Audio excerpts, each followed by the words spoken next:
I guess I'm supposed to talk a little bit about the history of WDOR, how it came to be, and that sort of thing. My father started in radio in Chicago in 1930, and while he was working at WGN, he met an engineer who grew up in Sturgeon Bay. Leon Shinkton was his name. And Leon brought my father up here fishing numerous times before World War II, and then they bought the property and built a small cottage, and then the war got in the way of everything else. And afterwards, the story goes, I wasn't there, they probably had me with a babysitter. They were sitting at the old happy hour in Valmy, grumbling about having to go back to Chicago on Sunday night. And Frank Fellifer from Fellifer Brothers Garage in Valmy said, why don't you build a radio station here and you don't have to go back? And that's where the seed really got started. And they put together a group of local business people, some of the names you'd certainly know, Dr. Grota, Dr. Dorchester, Frank Kellner, he was a pharmacist, and a pretty good group. And they decided they would form a corporation and go ahead and do it. And then they went through 3 years of Federal Communications Commission hearings before finally a grant was made in either late 1950 or 51. Construction started in the spring of 51 and WDOR went on the air September 8th, that is, 1951. And we're in the same place, corner of 15th and Utah in Sturgeon Bay, which then was kind of on the outskirts. So it was easy, put a tower in the backyard, nobody cared, because there weren't any neighbors. Today we couldn't build one there. And we had to replace it once since then too, but the same basic tower in the same place. And we went along like that with WDOR AM only, daytime station, came on the air 6 o'clock in the morning until local sunset. Then in the mid-60s, FM was starting to get reasonable to build, and by then my father was in a position to say, okay, let's do it. So while I was in the Army in 1966, they built WDOR FM, and then in the early 70s, we changed frequencies and increased power to what we are today, 93.9 and 77,000 watts, which covers all of Door County really good. The 3,000 watt FM station we started with, that you couldn't hear it down the hill in the bottom of Peninsula Park or Sister Bay, some of those places. So we were able to go ahead and do that. Some of the changes that have happened over a long time, the way news was not presented, but how we got it. In the beginning, we were part of Associated Press, which is a international wire service, and then somewhere along the line, my father changed to United Press International, a similar thing. The stuff all came on a dedicated telephone line into a large printer. Well, after a while, that got kind of expensive.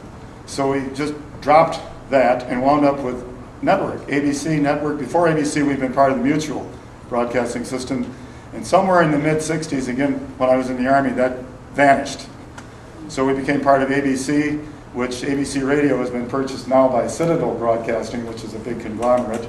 But it's still called ABC, and we're still part of it. The music and things, of course, you've seen the change in the types of music. There's a lot of that.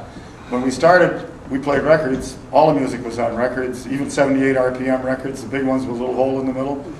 And then they came to the 45 RPM records and the 33 1/3 LPs. And suddenly, today we're on CDs. We can still play a record if we find one somebody wants to hear that isn't available somewhere else. And music services. We used to buy records, okay. Then we were able to buy a service where you get a tape every week or every month, however it was programmed. And it was a big tape that ran on a big machine. And you got a list of all the songs that were on it, 20 songs, 25 songs, depending on how long they were. Made it a little interesting to try and pick one song out of it, because you have to go back and forth. Then with the advent of CDs, that made it so much easier. And today, we do a lot of CD music and a lot of things in the computer now, because you can program everything into a computer, and then you can find it almost instantly, if it's there. Sometimes that's the problem too. And another thing that's changed, the way the networks and the way program formats are distributed. They were originally on a dedicated phone line like the newswire was. That's why it's called a wire, because it came in on a wire. Then they went to satellite distribution, and today it's a combination of satellite and internet for a lot of program services.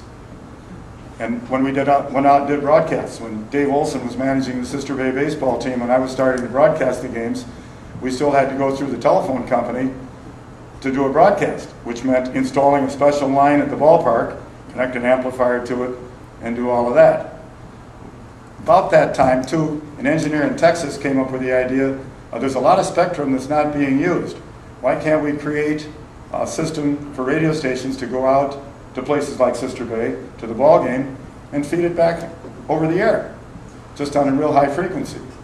So we went to that. The guy who designed that, his name was Marty, and that's become a generic term for the portable transmitter that many stations use. There are other companies that make them, but everybody calls it a Marty. And he was working for a radio station in Texas when they worked out that kind. And then the company came along, and he owned it. Now it's part of a big outfit in Illinois called Broadcast Electronics, because George Marty retired. I think he's still living. I don't know. Roger might know that. He's in California? Okay. And of course, that's how we did all these special broadcasts, not just baseball, parades and everything else. Today, some stations are using the internet for that, and cell phones sound pretty good. We use cell phones from Washington Island, Sister Bay, and Egg Harbor, because the Marty still requires, it's a line of sight transmission system, so you got to have an antenna up in the air and a receiving antenna. If there's a hill in the way, it's like this, it doesn't work. So those are basically the big changes. As far as the ownership of WDOR, that has sort of changed. Of the original owners, only the Fellifer family is still part of it. As the generation of my father died off, the corporation or some of the other stockholders bought out those people's interests. So the Allen family, I am the controlling owner, inheriting from my mother and father. My brother and sister are both minority owners. Kathy's in Madison, David's in Viroqua, so they're kind of a long way off. And Myrtle Fellifer, who was the